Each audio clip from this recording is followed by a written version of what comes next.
Greetings, everybody. Nice to see you. My name's Dustin Cormier.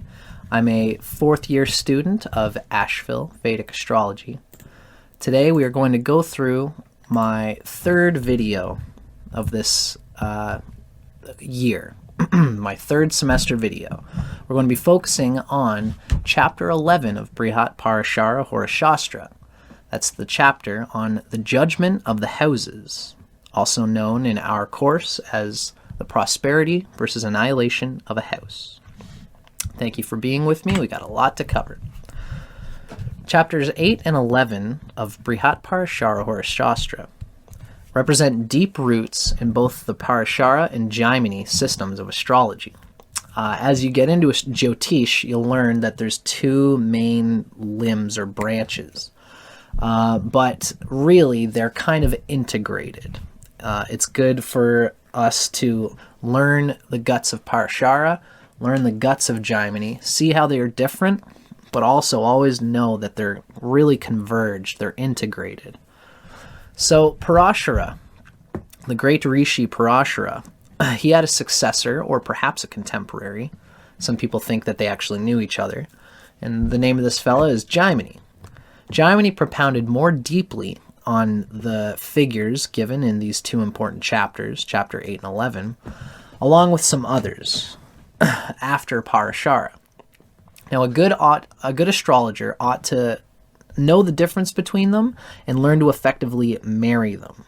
They're two distinct dimensions of the same chart, the same soul, and they have to be seen to work through each other. It's the longest ongoing marriage in Indian history, as I like to say. Now, Parashara is to Plato what Jaimini is to Aristotle. It's good to, for Westerners, Plato was sort of the senior, and then Aristotle was his junior, who worked out a lot, but who also missed some things that Plato kept important. So, and this is kind of the same thing. It's good to understand, Jaimini didn't miss those things, but he just further went into his own style. Now, it's good to understand Parashara fully, perhaps even first, since Parashara is the predecessor of Jaimini. You can get along without Jaimini, although you'll be missing out on many key secrets without his branch of understanding. When you're learning a science like astrology, you have to pit various schools against each other in a reading. I suggest you keep your apples, apples, and you keep your oranges, oranges. In Asheville Vedic Astrology, you're going to be mostly learning about Parashara, as that's what this school essentially focuses on. You can learn, Ernst Wilhelm does a great course on Jaimini, and some of the students I went to school with were also learning Jaimini at the same time that they were taking the Asheville Vedic Astrology course. For most people's case, I suggest just for now sticking to the course and focusing on what's given from Parashara, which is what our school essentially focuses on. With the exception of Chapter 8 and 11, Jaimini end up taking these much farther. Chapter 8 is about Rashi aspects, and Chapter 11 is prosperity and annihilation of a house. Jaimini particularly went into Rashi aspects in his own thing. But these chapters, Chapter 8 and 11, are from Parashara's text. So we can see that Parashara and Jaimini did converge. Now, these chapters that we're talking about in today's class take high priority in the sequence of things that Parashara talks about in his Hora Shastra. It's very high in the learning sequence. Now, knowledge expounded by a rishi typically proceeds ontologically, where the first knowledge given takes precedence over what comes after. Now, chapters 8 and 11, the Rashi aspects and the judgment of the houses, are given out of a total of 98 chapters. That's at least according to our Santhana. Other translators organize the chapters differently, but these shlokas, or verses, always take priority. It's what's found in the Rashi aspects chapter and the judgment of the houses chapter. These always take priority in whoever translates the Hora Shastra of Parashara. These chapters represent deep roots which need to be abided by prior to all things considered ahead of them. You know, like this, even bhava yogas come afterwards, as we're going to see in these chapters here. The key takeaway is that this special chapter 11, the judgment of the houses, was put early in the sequence for a reason, and that's the central subject of today's lesson. Now I'm just going to see that you guys can see me here. Good. Now, this is a little bit of a breakdown of the Brihat, Parashara, Hora, Shastra's chapters. The first three are cosmological in nature. Then it goes into the zodiac signs, special ascendants, the Vargas, in chapter 6 and 7. Then it goes right into the Rashi aspects of the signs. So aspects between the signs. And this is the trademark of Jaimini's system. It goes by the Rashis aspecting each other, not necessarily the planets. Chapter 11 uses these Rashi aspects to build on what's called the judgment of the houses, because the houses are built on the Rashis. So we can see that these are very different things. Parashara tends to really get into focusing on graha aspects that Westerners are probably typically more aligned with. Trines, oppositions, as well as the special aspects, graha aspects that like Mars and Saturn, for example, have. But all of those are considered as afterthoughts to these primary chapters, chapter 8 and chapter 11 in particular. So we're going to see as we go along that there's really two different sorts of cosmic schemas here. You know, we've got the house itself, and then we've got the planet itself, and then we've got the houses that the planet owns. So it's something very important to consider. It's really half the battle. And that's why it's so preeminent in the start of the whole Hora Shastra scripture. Now, first we jump into chapter 8, and this is sort of a precursor to the chapter 11. And this is talking about Rashi aspects. These are the things that most Westerners need to get in tune with, because even myself as a Westerner, at first I was put off by these Rashi aspects, but when I started doing charts is when I really started to see how important this information was. And you should start seeing this as soon as possible. So Jaimini astrology starts first and foremost with the concept of Rashi aspects. This is a vital dimension of astrology to get in touch with. And these are the aspects. It's basically that the houses or the signs are aspecting each other, and all of the planets inside of a sign aspect these certain houses as well.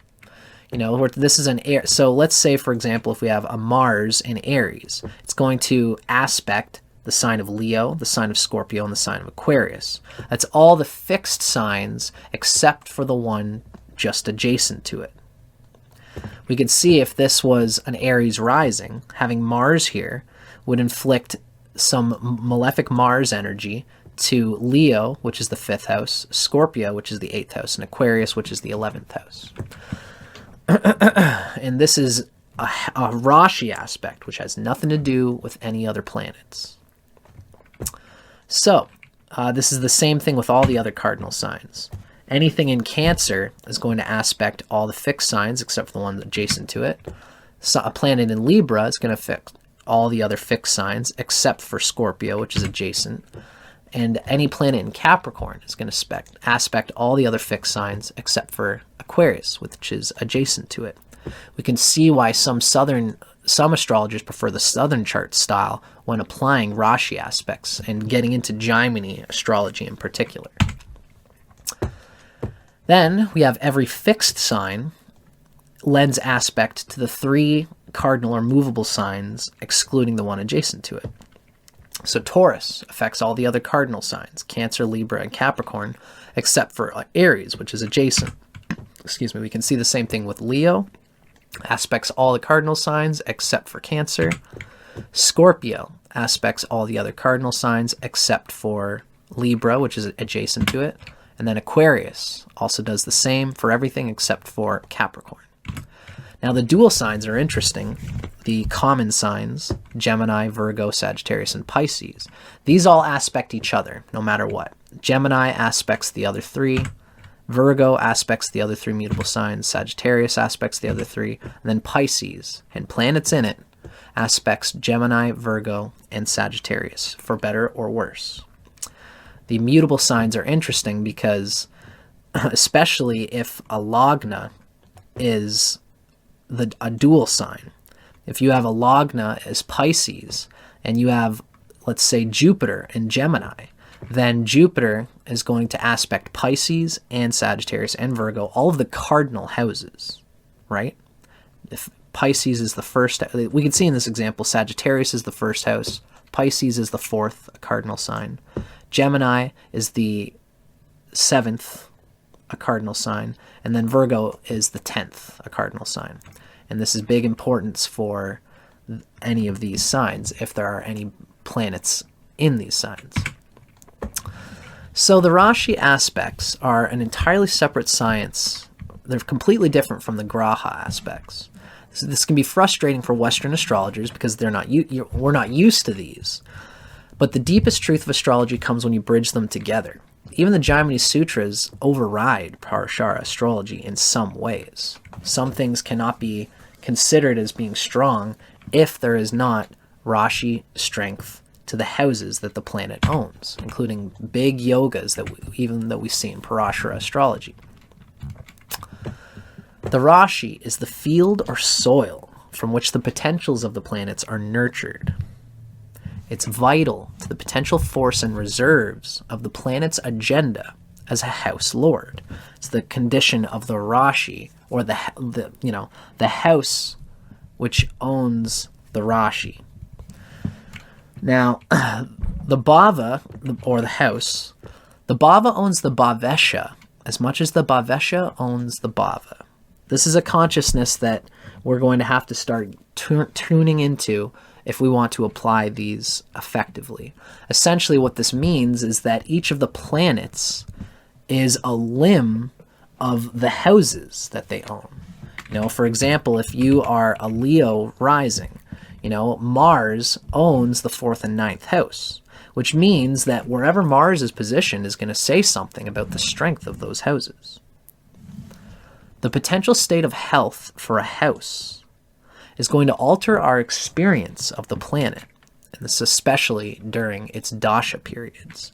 You can have a well-placed planet, you can have Mars exalted in Capricorn, but if the houses, the Rashis that Mars owns, that being Scorpio and Aries, if they are not well aspected, and if the Lord Mars has ill annihilation points, then even though the Mars is exalted, it's still not going to produce what's in the karmic bag of Mars. Each planet has a karmic bag of what its agenda is moving towards. And that karmic bag is the house that the planet owns. Even a planet in good dignity, by being in a friendly or exalted sign, may still experience difficulty producing the things represented by the houses it owns because of the state of the house itself. Now, how do we define whether a house is in a good state? This is what brings us to Chapter 11, Prosperity versus Annihilation of a House. So many versions of astrology paint a picture of the planets and their energies as happening to us, as if they were these separate forces of karma coming to us. One of the clear markers of the influence of Vedic thought upon astrology is the idea that the planets are in fact ourselves, our own karma from our own actions. Precisely speaking, planets are arbiters of the lagna. The houses that the planet owns are going to define what that planet is to the lagna.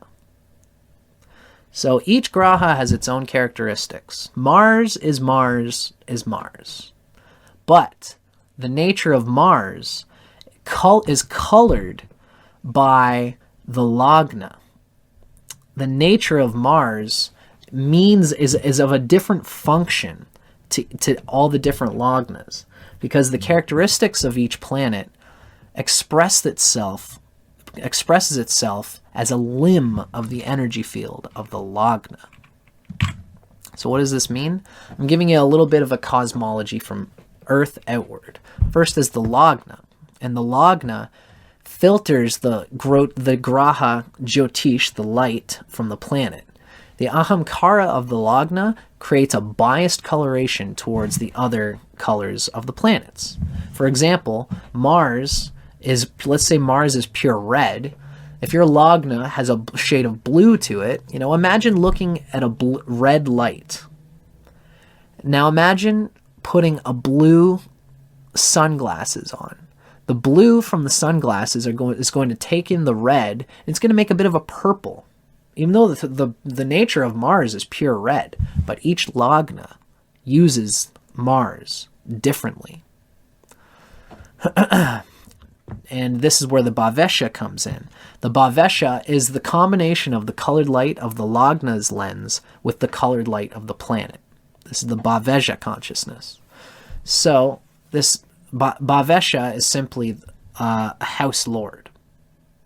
It's the planet that rules certain houses. So the planet as a bhavesha, as a house lord, is a limb of the lagna.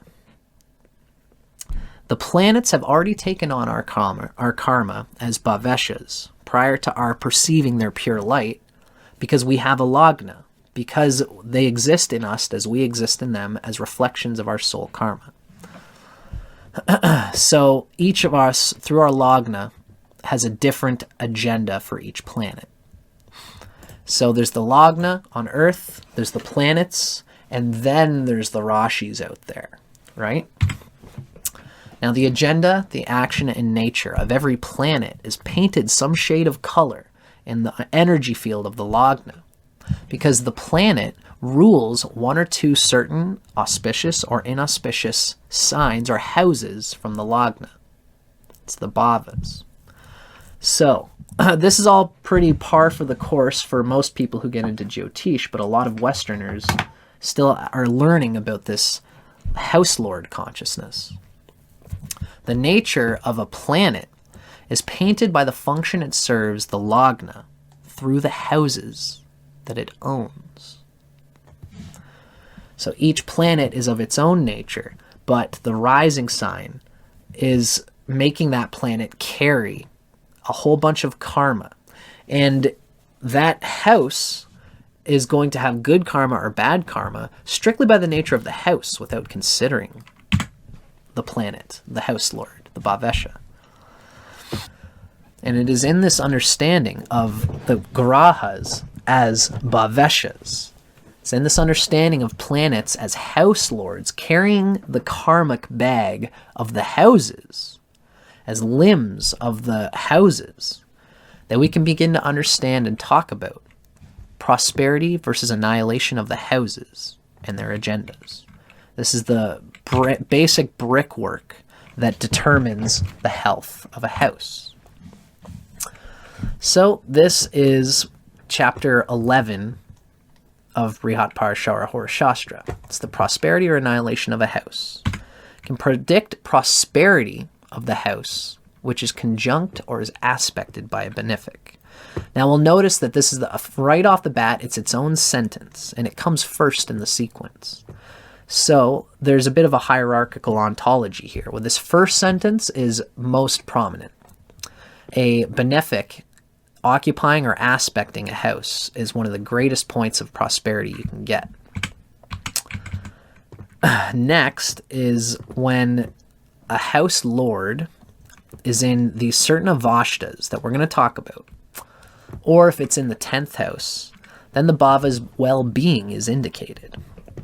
So the first phrase is that we can predict the prosperity through a conjunction or aspect of a benefic. Then the next phrase says that a bhava's well-being is indicated. Not necessarily prosperity, but well-being, which is also good. And that's by being Yuva Avashta, Prabhuda Avashta, or Kumara Avashta, or by being in the 10th house. We're going to explain all those, just like we're going to explain the malefic energies as well. Now, I'm going to get you to think about this in terms of a point system, at least to just get you kind of started. All of these points here are malefic things. And these two, this is also just all done in one sentence. This, or it's this, or it's this, or it's this, all in one sentence. So the benefic aspect tends to be the strongest. And then the Yuva Avashta, the lines in the second line, including a planet being in the 10th house, these will give you 1 point of prosperity. And then all of the annihilation points are -1 point.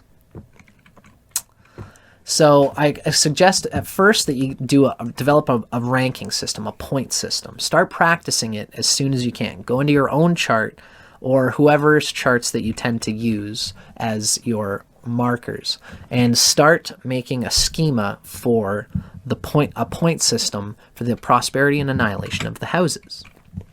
Start seeing how you can see, oh, this person's first house has no prosperity, it's totally annihilated, and then you can see it, right? This ranking system will help you get a grasp on this, although keep in mind that this point system is not actually what Parashara endorses. Parashara is very specific about using things such as a point system when he wants to be. This point system is like a raft that you will want to let go of once you get to the other shore, once you get more intermediate. Eventually you'll want to practice just writing your overall impression of the house. Is it conducive to mild or strong prosperity, or mild or strong annihilation, or both? So this is our first prosperity aspect. Can predict the prosperity of a house which is conjunct or Rashi aspected by a benefic. So in this example, we have a Pisces rising. Now, this Pisces person happens to have Jupiter in the 7th house of Virgo. We know that Virgo aspects all the other houses, which means that this Jupiter, which is not only, this is good because Pisces owns Jupiter. So there's not going to be any damage lost by it not aspecting its own house. As well, Jupiter is, of course, the great benefic. So this benefic Jupiter from Virgo is Rashi aspecting Pisces. So that first house has a little bit of prosperity from that. Now the second line, remember that the benefic aspect is predominant, and it gives great prosperity. Now the second points, when a house lord is in any of these states, the house's well-being is indicated. Now what do these mean? The first one is Baladi Avashtas, which we're going to talk about. The second one is Jagradadi Avashtas, and then the third is the 10th house. So we're going to talk a little bit about these Baladi Avashtas. Essentially, it has to do with the age of the planet, and that's this section here. You can tell the age of the planet, whatever that means for the soul. It's interesting to think about. The age of the planet is going to be determined by the degrees that it's in.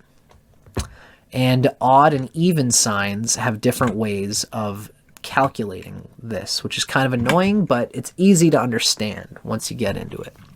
It's just why it is. It's just one of those weird things that I at least don't understand. I don't have an answer. Maybe I will someday. But you'll notice that the odd signs and the even signs are different. So this is what we're talking about here. Baladi Avashtas, the age state of the planets. Now these are given in chapter 45 of Brihat, Parashara, Hora, Shastra. It's as if Parashara wanted to talk about chapter 8 and 11 first, because like I said, the things that Rishi talks about first are more important than the things that he talks about after. So that's why chapter 11 is a very important thing. Now he mentions these Avashtas, and then he doesn't give us any clues what they are until much later in chapter 45, and that's what this is. So this is the text. The Narada asks about the Avashtas. He says, you mentioned earlier that the planets can have different effects by these Avashtas, these states. So then Parashara says, there are various types of Avashtas. Out of these, first I will tell you about the infant state and other states. So the infant state is basically, this is the Baladi Avashtas. It can be an infant, it can be a youth, it can be an adolescent or an adult, it can be old, or it can be dead. These are the states of planets placed in the ascending order at the rate of 6 degrees in odd signs. And then this arrangement is reverse in the case of even signs. So, if it's 0 to 6 degrees in an odd sign, this is fire and air signs, by the way, right? Aries is number 1, it's an odd number. Gemini is number 3, it's an odd number. Leo is number 5, it's an odd number. So if it's a fire or an air sign, then it will be an ascending order, where from 0-6 degrees, it'll be an infant, or Bala Avashta. From 6 to 12, it'll be youthful, Kumara Avashta. From 12 to 18, it'll be Yuva Avashta. And, of course, that's the same for even and odd signs, because it's just reversed for the even signs. Then when you get to the later degrees of an odd sign, then you get into Vriddha Avashta and Mrita Avashta, and these are the annihilation areas. So, this is what we can expect. We can see, this is just a little bit more information about Baladi Avashtas, although it's not necessarily relevant to chapter 11, but it's good to just know the bones of what's happening here. In chapter 45, Parashara tells us that a planet in Bala Avashta gets 1/4 of its strength. I'm just going to zoom this in. A planet in Kumara gets half its strength. In Yuva, it gets full strength. In Vriddha, it gets 1/8 of its strength. And then in Mrita, it's nil. And that's Mrita is the dead state.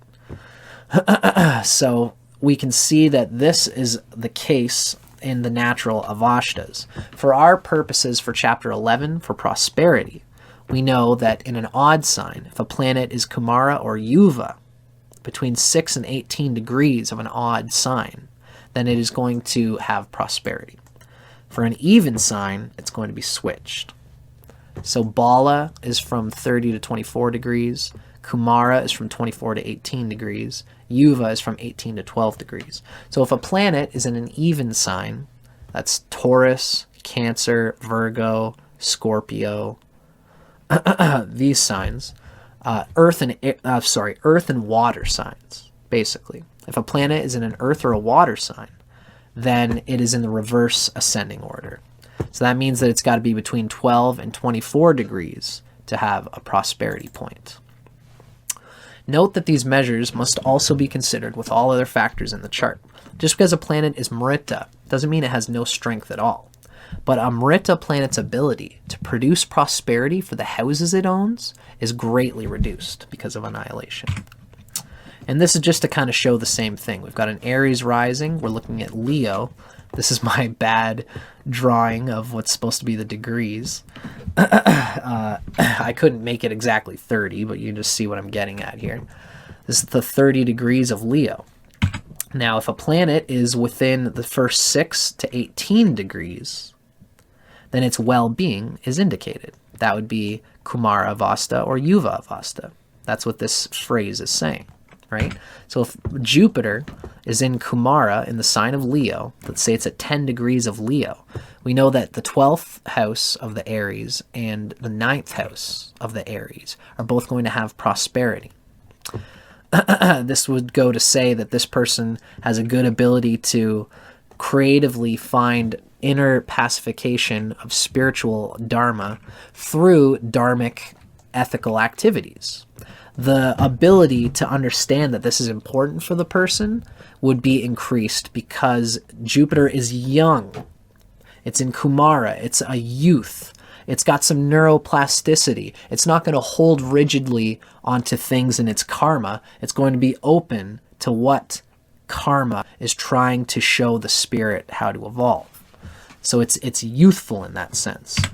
Yuva is even better. So let's say if we have Venus at about 15 degrees of Leo, then we know that the houses ruled by Venus in an Aries rising chart are going to have power. Taurus, the second house of resources, erotic psychology, of attraction of material, as well as Libra, the marriage house, the house of business. We know that if Venus, even though it's in Leo, which is not Venus's favorite place to be, if it is at 15 degrees, it's going to be an adult. It's going to be mature. It's going to have full vitality, and it's still neuroplastic. It's still able to let go of things that don't work. So this is a Aries who has a great ability to attract abundance and good partners in business and marriage, at least according to this particular segment of prosperity for those two houses. Now for the even signs, obviously it's opposite. So here we have Cancer rising, and we're looking at the sign of Scorpio. It's the 5th house, right? So here we see that it's opposite. Now, if we want a planet to do very well, it's got to be between 12 and 24 degrees in terms of prosperity for the houses that a planet owns.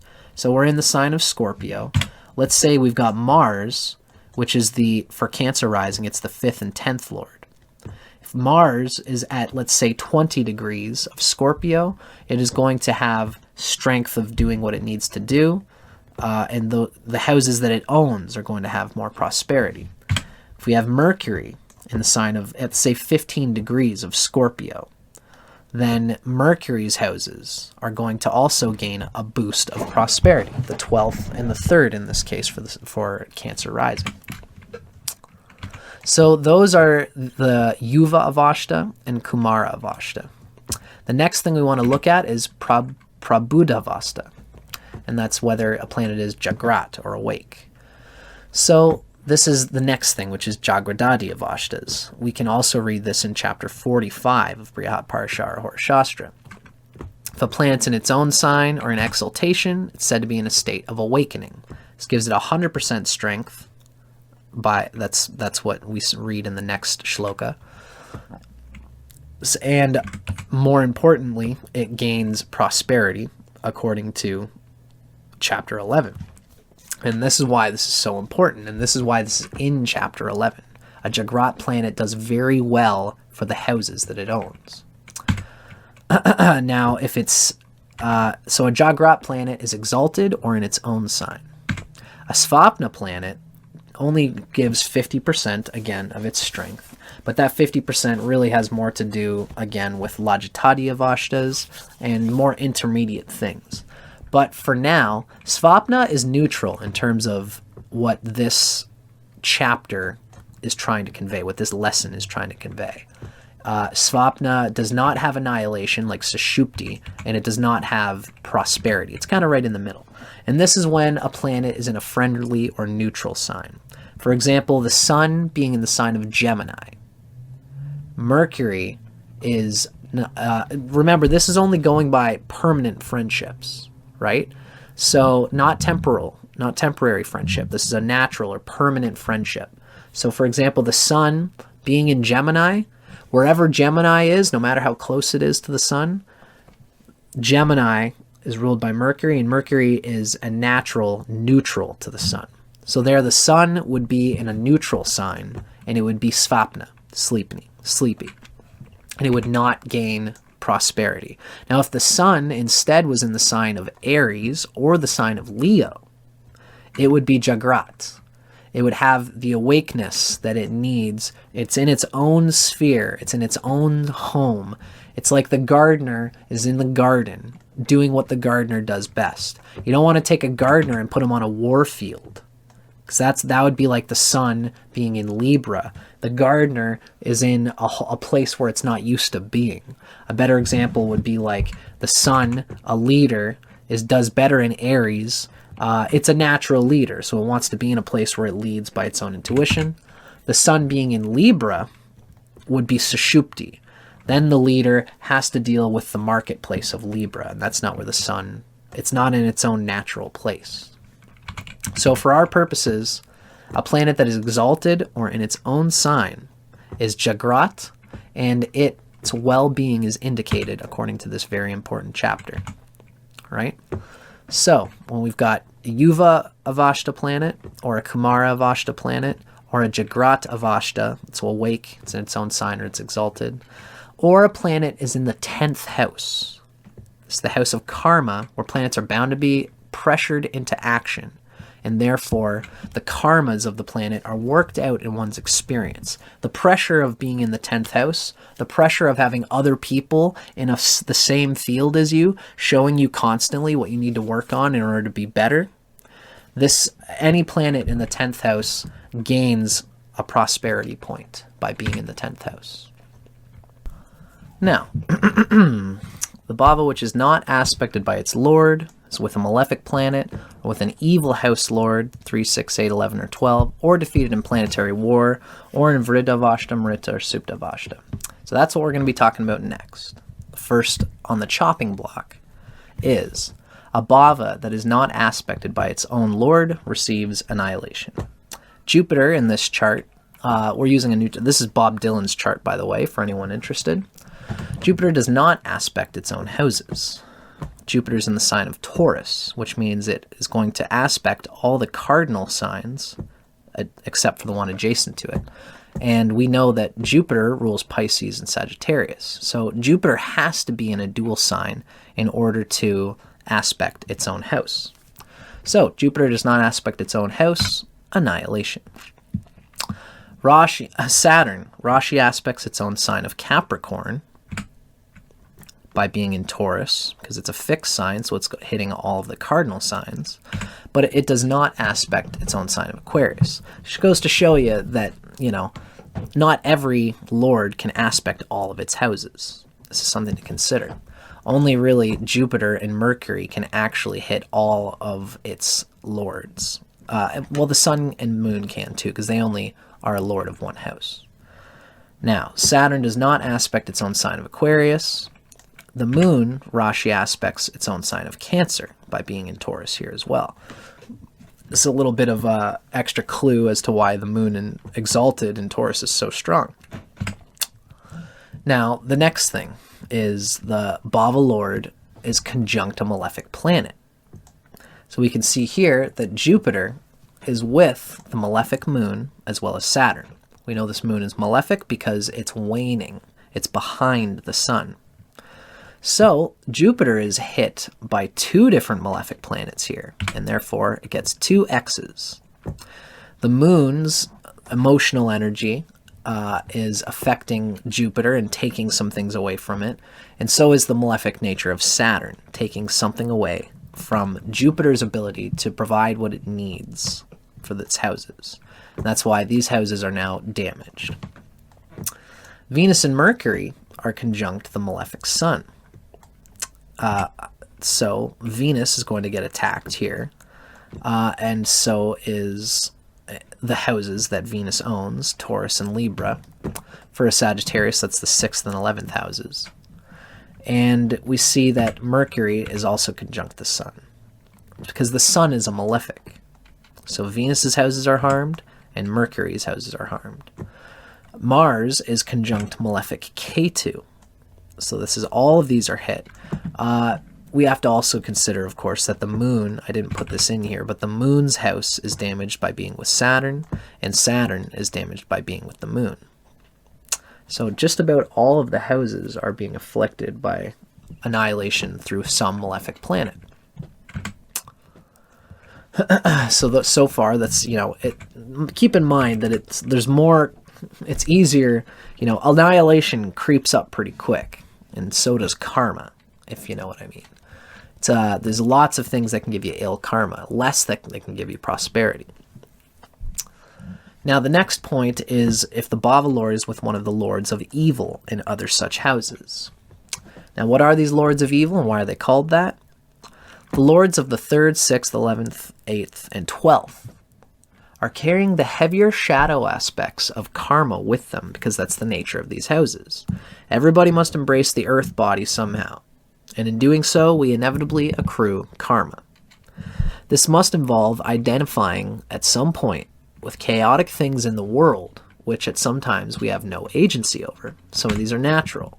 We all have a 3rd house. We all have a 6th house. We all have debts we've got to work out.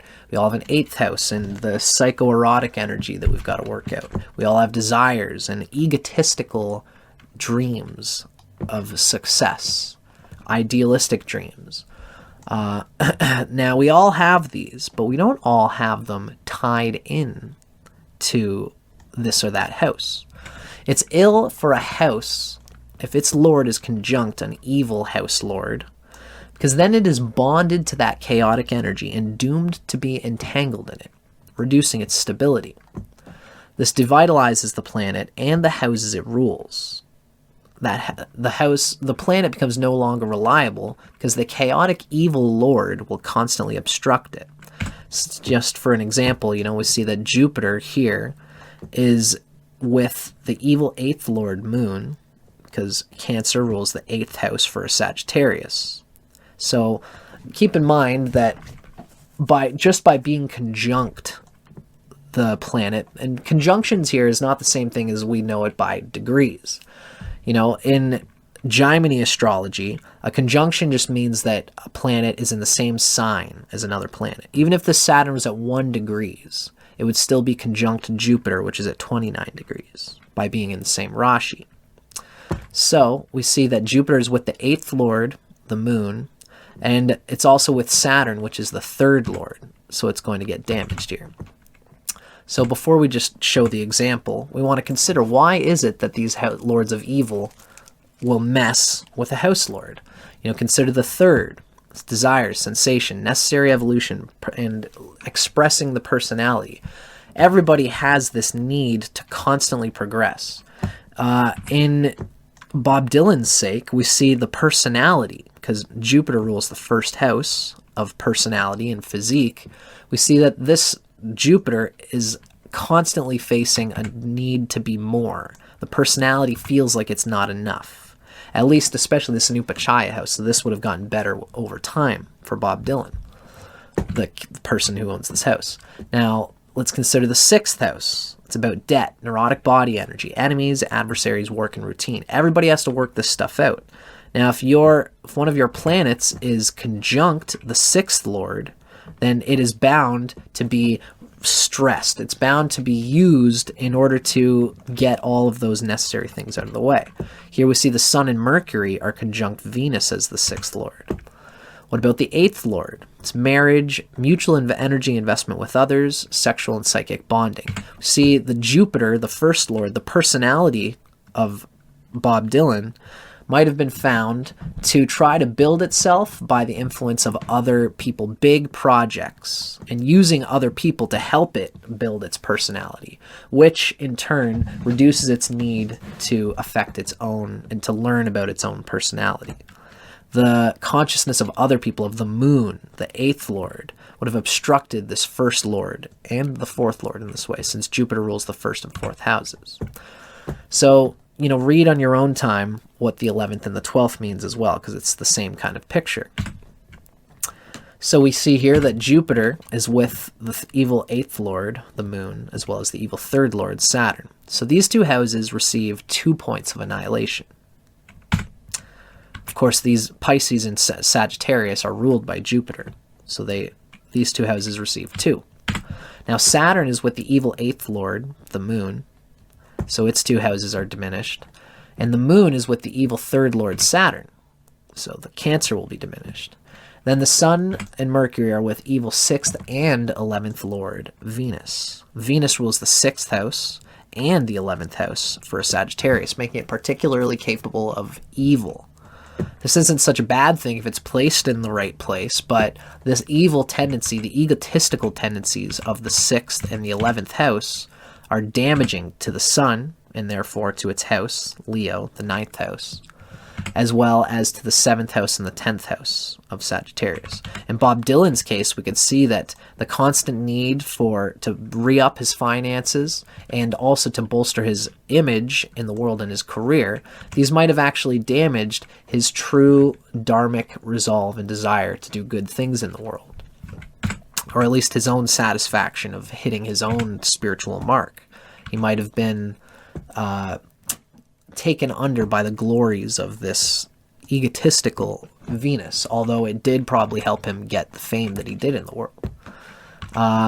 This Venus is also conjunct Mercury, and therefore the 7th and 10th houses are also damaged by being there. And so these houses express annihilation.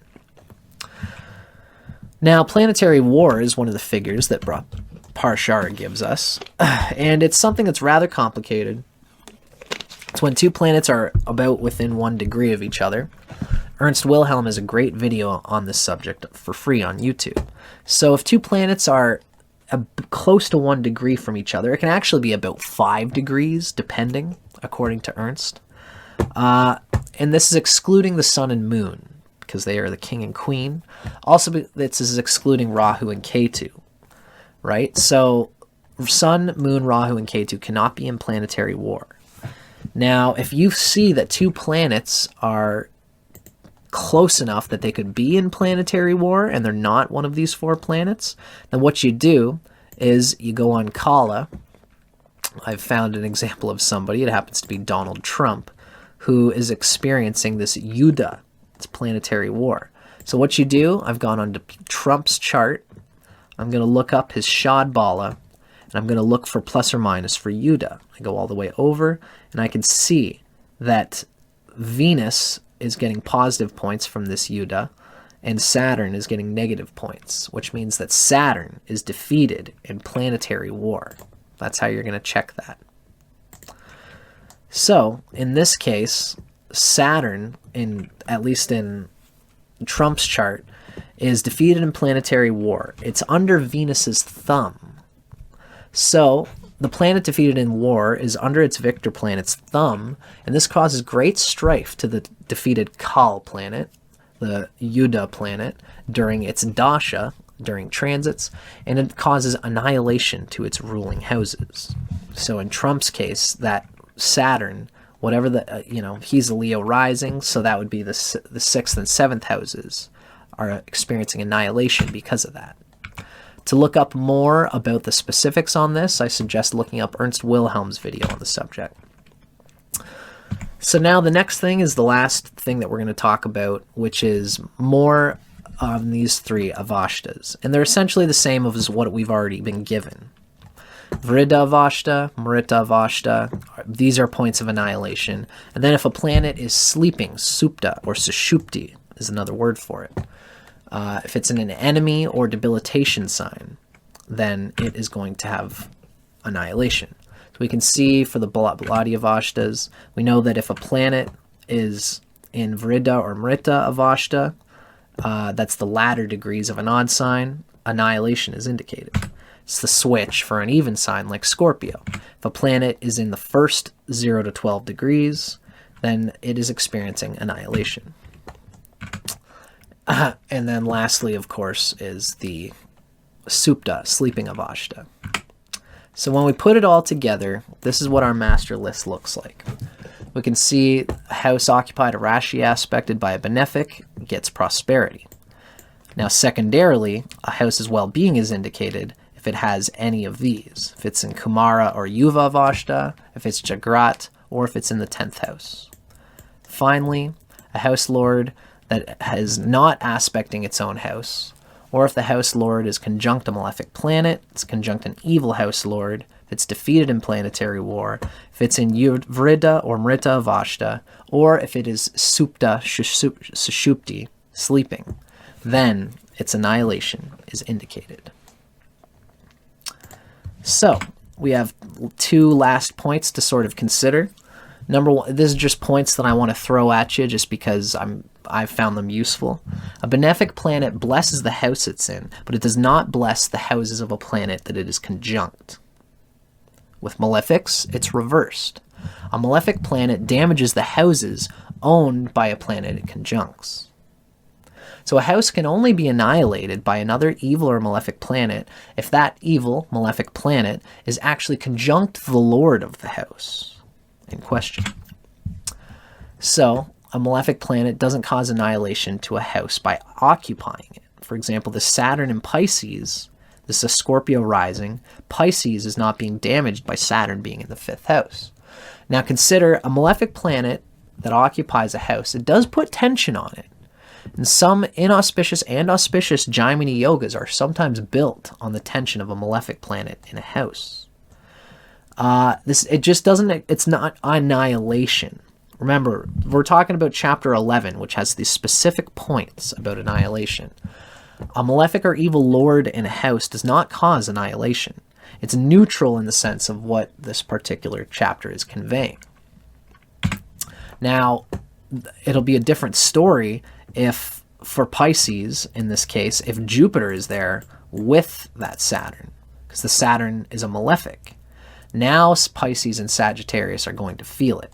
Saturn also doubles in its malefic energy by being the 3rd lord for a Scorpio rising. So now this Pisces and Sagittarius are going to feel the damage of this Saturn. So a house can only be ruined by a malefic or evil graha by interacting with the dispositor of the house lord. And then the final hint to remember is that Svapna Avashta is neutral, and so is Bala Avashta. Parashara doesn't mention these two states in this shloka, so that lets us know that they're just neutral. They don't lean towards prosperity or annihilation, and you would have to combine them with other figures in order for them to lean towards prosperity or annihilation. So now that we've given the basic statutes of what constitutes prosperity versus annihilation of a house, the next thing we're going to do is just go through an example of what we might be sort of thinking about when it comes to cropping these up and doing this little point system that I've been talking about. So this is Kala. We're looking at the same chart. This is Bob Dylan's chart. Now we are going to go into our notes, just so you can kind of see what I like to do. You know, if you actually want to know how I like to do these things, what I'll do is I'll take a report. I'll print out, Kala has a function where you can print out reports. You can see all the planets in the houses, and then I will actually write them down on a report, so it's always there. But for those of you who are just using Kala, it's sufficient to just go to the notepad or to just use some way that you can mark these down. Now, first thing we're going to do, just as an example, I've already given us the aspects of the sun. The sun is the 9th lord for Sagittarius rising. Now, this sun is in the 7th house, and it is with Venus and Mercury. So, we have noticed, first of all, there's no prosperity towards the sun. And this is, in fact, this would be relating to Leo, right? Because there are no benefic aspects of any benefic planets in any of the cardinal signs that could go towards the sign of Leo. Remember, it's the sign, it's the house that you would want to be seeing that benefic aspect, not on the sun itself. So, the sign of Leo has no benefic planets Rashi aspecting it. Now, first thing we notice is that the sun is at 3 degrees of an odd sign, Gemini. That puts it in Bala Avashta, neutral. It's in the sign of a natural neutral planet, Gemini. Mercury is naturally neutral to the sun, so it's Svapna Avashta, which is also a neutral. It doesn't show prosperity or annihilation. Where the sun gets hit with annihilation is particularly from being with Venus. Venus is the 6th and 11th lord of Sagittarius, which means that this sun receives 2 annihilation points from that. And as well, the sun being in Gemini, it Rashi aspects the other dual signs, and it does not Rashi aspect Leo. So we give it another point of annihilation. Now, as you go on, when you go further, you can even do this with different Varga charts. I tend to use, in particular, mostly the Navamsha chart and the D60, the Shastiyamsha chart. You can see the sign of Leo for Bob Dylan has Mercury and Jupiter aspecting from Aries, and that's the only thing, as well as its own sign. The sun in Capricorn is also aspecting its own sign in the D60 chart, although that doesn't technically count as prosperity. The only time we consider the Lord is aspecting its own sign is when it doesn't aspect its own sign. Then it's considered an annihilation point. This goes to show you that it's easier to get annihilation than it is to get prosperity. And then as well, we can see in the Navamsha, the D9, we have Mercury and Venus aspecting Leo from cardinal signs. Venus is in Capricorn and in the Navamsha, and it's aspecting Leo. And as well, Mercury is in Aries in the Navamsha, and it's aspecting Leo. Overall, not considering, remember, even when we are doing a full consideration of the annihilation here, I just don't even consider the Vargas. We should just be looking strictly from the Rashi chart. Overall, we have the annihilation from Venus and from the Lord not aspecting its own house. 3 points of annihilation. I would call this strong annihilation. It's got no prosperity. The sun is having a hard time holding down the agenda of the 9th house of Bob Dylan. We can see this in Bob Dylan's bitterness at the end of his life. He's always got a scowl, always feeling like he's not doing what he's supposed to be doing, you know?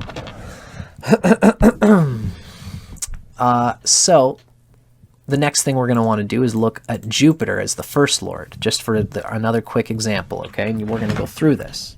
So what is Jupiter's Avashta status? It is in an even sign, and it's at 29 degrees. We know that 29 degrees 29 degrees of an even sign is going to be Bala. So we put it as Bala Avashta, and we know that it is not going to have any prosperity or annihilation just from that alone. Jupiter is in the sign of Taurus, which is an enemy to Jupiter. Venus is an enemy to Jupiter. That means that our Jupiter is in Sushupti Avashta, and that is a point of annihilation. Now, Jupiter owns the first and fourth house. These do, in fact, have some prosperity points. We can see that Venus is here, and Venus is aspecting Pisces and Sagittarius. So we're going to put that Venus is aspecting, and that is a positive prosperity point.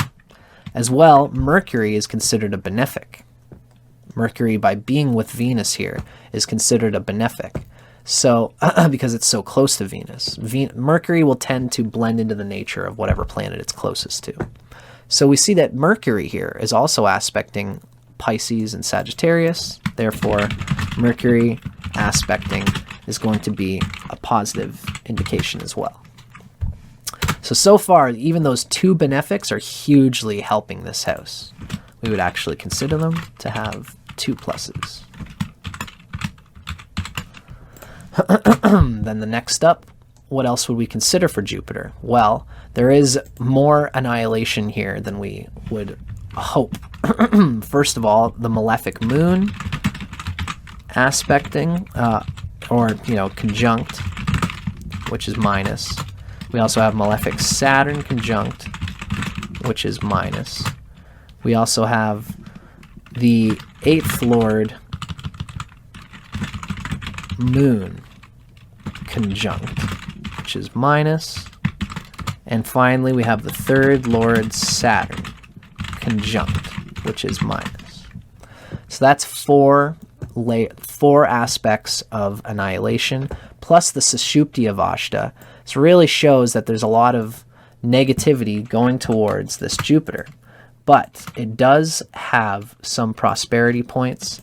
I would say overall that this would probably be I would call it mild annihilation, all things considered, because the annihilation points kind of pile up more so than the benefic points.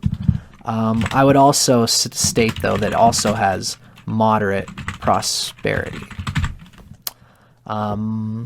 We even might say, I suppose it might even be better to switch these so that this has more of a moderate annihilation with, my instincts even telling me that I should say, really, that this is a moderate annihilation, moderate prosperity. Now, as I sit and digest this, just goes to show you that, this is the going by feel that you need to really do here. Really, I would even call this a strong annihilation with moderate prosperity. If it had other things for prosperity going towards it, it might be better. Strong annihilation, moderate prosperity feels pretty strong of what I would do. So this Jupiter is going to get what it needs in order to produce the 1st house and the 4th house, and the agenda is given there, but it will have obstructions to that at the same time. So it's a little bit of a different science than you're used to thinking of, but this is considered to be very important, and it's this high in the priority of Parashara for a reason. So I hope you guys enjoyed this. I hope you learned something from it. I'm Dustin Cormier. I hope you guys continue your journey to self-realization through astrology. Hope you enjoyed this.